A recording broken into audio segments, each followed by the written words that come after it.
So if you ever travel up Route 13 through Sussex County, or up or down, I guess either way, you can't miss T.S. Smith & Sons because it's on both sides of the highway. Matter of fact, it's been there longer than the highway. And over the years, the farming operation has evolved from a wholesale apple business to a place you can make a regular stop as you travel through Bridgeville. A lot has changed since 1907 when Thomas Sterling Smith started what is now one of the oldest farming operations in Sussex County. It started as just this piece of land that we're standing on today, the 35 acres here. The highway wasn't here when he purchased the land, and so in 1950, I believe it was, when the highway was built, it dissected the field, so we have property on both sides. Charles Smith is the great-grandson of Thomas Sterling, or T.S. Smith.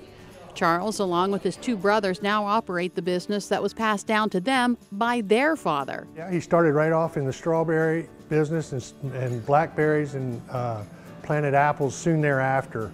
In fact, Smith says it was Hurricane Hazel in 1955 that thrust T.S. Smith & Sons into the retail business.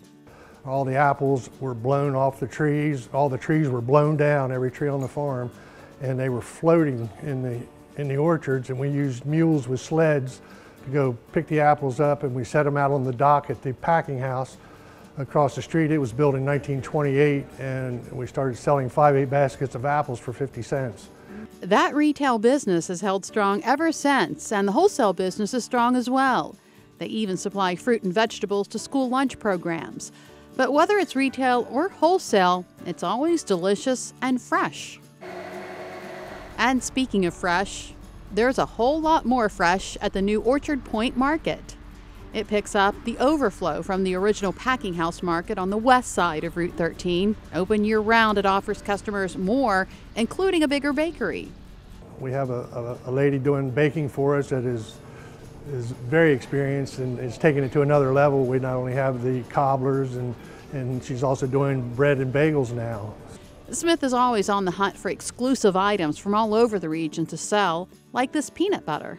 We buy peanut butter from Cape May, peanut butter company in New Jersey, and it's been a big hit. We're the only distributor in Delaware, and you know, I love peanut butter and jelly.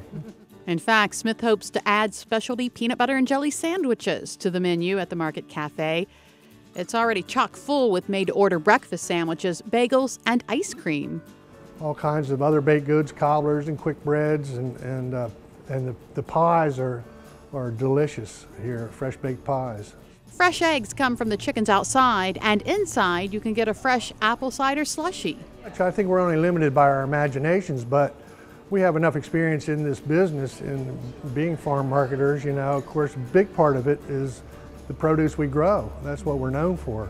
Smith is excited for the summer. It'll be the first full summer for the Orchard Point Market. We're hoping to put in a petting zoo to go with our chickens, which we're getting our eggs from out back, and that's a big hit.